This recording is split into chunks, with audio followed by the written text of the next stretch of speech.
Добре дојдовте во емисијата Патуваме со Еси на Еси Радио Скопје.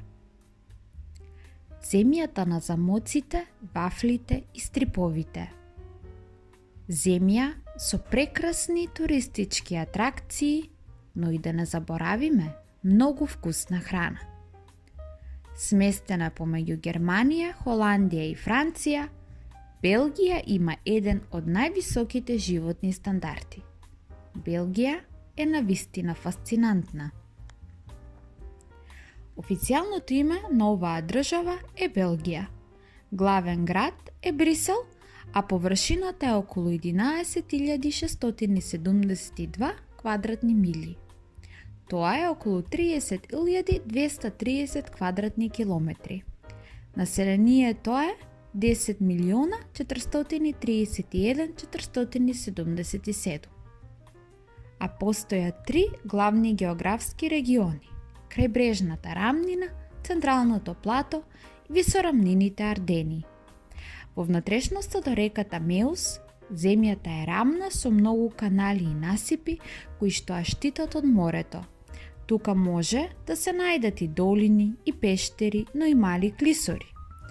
Источно од реката Меус, пошумените ридски услови ги издигнуваат нерамните и рамни планини во регионот Ардени, а највисоката точка е Ботранге над 6694 метри. Голфската струја и ветровите од Атлантскиот океан го облажуваат времето во Белгија, што резултира со дождливи облачни денови претежно во долж бреговите. Зимите се исто така благи, со магла и со слаб дожд, а температурите се секако поладни во пределот на Ардените. Природната вегетација на Белгија е значително намалена. Малата вегетација што се уште ја има во овие населени области се лајмските треви во појасот со песочни дини, некои солени мочуришта во неисцедените делови од регионот Полдер и некои делови од треска, растителни елки и мочуришта. Околу 20% од површината на Белгија има шуми, од кои 2/3 се листопадни, главно бука и даб, а 1/3 се иглолисни дрвја. Белгија има прекрасни земјоделски ресурси. Околу 24% од територијата од земјиштето е погодно за обработка, а уште 24% е погодно за пасиште и ливади. Белгија исто така има големи наслаги од варовник и песок кои се користат за правење стаклени садови и цемент. Зумбулот е вообичаено име за различни растенија од семејството на кринови. Зумбулот најчесто може да се најде во Белгија. Тоа е омилено цвеќе за домашните градинари ширум светот. Во Белгија има многу варијанти на берикет, вклучително и розовиот трепет кој вообичаено се наоѓа во Мадагаскар. Фазаните се многу популарни птици и тие се наоѓаат во Европа, а се проценува дека има околу 48 видови фазани во светот, а во Белгија големиот фазан Аргус е најпривлечен вид на фазани. Куната е мал се што јаден цицаш од семејството на ласиците и може да биде широко забележан низ цела Белгија. Територијата на Белгија, освен Ардените, се наоѓа во зоната на широколисни листопадни шуми. Доминантно дрво е дабот. Потоа има буки, брези и брест. Поголемиот дел од низинската Белгија сега се користи за земјоделство или пак место каде што се населуваат луѓе. На преостанатите отворени простори од територијата доминираат листопадни дрвја и треви. Ардените се наоѓаат во зоната на мешани листопадни и иглолисни шуми. Областа е многу сеча со векови. Од тука останува малку стара шума. Во Ардените сега доминираат иглолисните шуми и на повисоките височини и зони на мешани иглолисни листопадни дрвја, особено бука и дабови во подножјето. Хаутес Вагнес, кој се наоѓа на североисточниот раб на Ардените, има многу тресетни мочуришта. Шумите и пасиштата доминираат во пејзажот јужно од долината Самбре Меус. Ливади со неколку овоштарници се појавуваат во близина на депресијата Фајн и во висорамнијата Ерве, додека шумата зазема значителен дел од земјата долж двата рабови на Ардените и во срцето на брегот на Лорен. Белгија има 3 официјални јазици: холандскиот, францускиот и германскиот. Се зборуваат голем број неофицијални јазици на малцинствата. Сепак, различни критериуми, вклучувајќи го јазикот, јазиците на родителите, образованието, статусот на втори јазик на родените во странство, може да дадат одредени бројки, бидејќи не постои попис, тоест нема официјални статистички податоци во врска со дистрибуцијата, односно употребата на 3 официјални белгиски јазици или нивните дијалекти.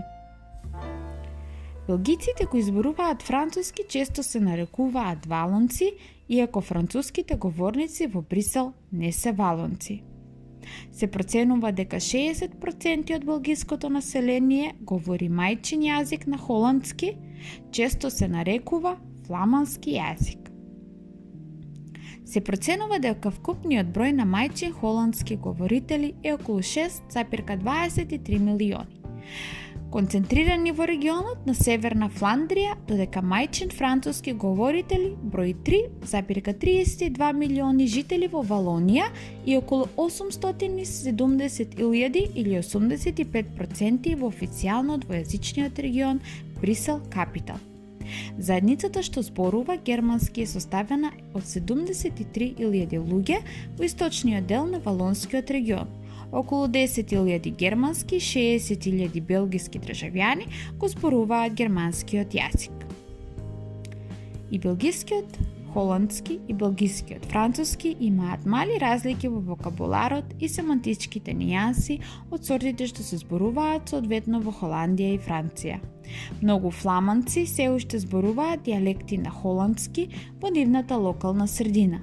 Валонскиот, кој се смета и како дијалект на францускиот или како посебен романски јазик, сега се разбира и зборува само повремено, главно од постарите луѓе. Валонскиот е поделен на 4 дијалекти, кои заедно со ониот пикард ретко се користат во јавниот живот и во голема мера се заменети со француски. Особено богати се придонесите во сликарството и архитектурата во однос на културата во Белгија. Мозанската уметност, раната холандска, фламанската ренесанса и барокната слика и главните примени на романеската, готската, ренесансната и барокната архитектура се просветници во историјата на уметноста. Додека уметноста на 15 век во ниските земји е доминирана од религиозните слики на Јан ван Ејк и Рожие ван дер Вајден, 16 век се карактеризира со поширок панел на стилови, како што се пејзажните слики на Пител Брегел и представата на антиката на Ламберт Ломбард. Иако барокниот стил на Питер Пол Рубенс и Ентони ван Тајк процвета во почетокот на 17 век, во Јужна Холандија потоа постепено опаѓа.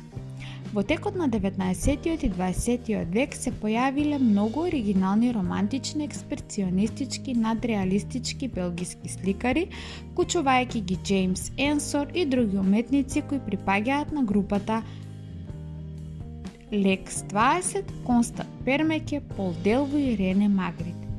Авангардното движење ЦОБРА се појави во 1950-тите години, додека скулпторот Панамеренко останува изворедна фигура во современата уметност.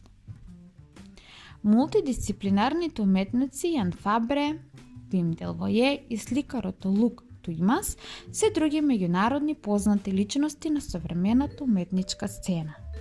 Белгискиот придонес во архитектурата продолжил во 19 и 20 век, вклучувајќи ги делата на Виктор Хорте и Хенри ван де Велде, кои биле главните иницијатори на стилот на Арт Нову. Вокалната музика на француско-фламандската школа се развила во јужниот дел на ниските земји и била важен придонес за ренесансната култура.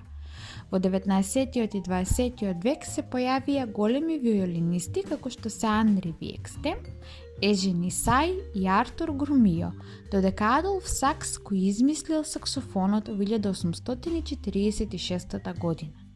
Белгија е исто така славна. Джез музичарот Туц Тилеманс и пејачот Жак Брел постигнаа светска слава.